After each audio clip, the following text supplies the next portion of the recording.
অনেক দিন পর গ্রামগঞ্জ ছেড়ে একদম শহর ছেড়ে চলে আসলাম মধুপুর বনে কিছু প্রাকৃতিক সৌন্দর্য দেখার জন্য।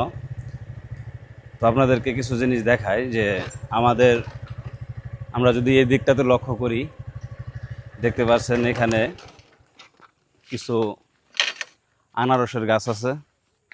আর আনারস গাছের মধ্যে কিন্তু আরও কিছু গাছ আছে, যেমন কিছুক্ষণ আগে আমরা একটা জায়গায় গিয়েছিলাম, সেখানে দেখতে পারলাম যে আনারস গাছের মধ্যেই আবার ওইটা অন্য একটা গাছ লাগায় রাখছে। এখানে আবার কাঠ গাছ লাগানো আছে, প্লাস পেঁপে গাছ লাগানো আছে। এই পাশে বিস্তৃত এলাকা জুড়ে বন, বিশাল বন। আপনারা যদি লক্ষ্য করেন,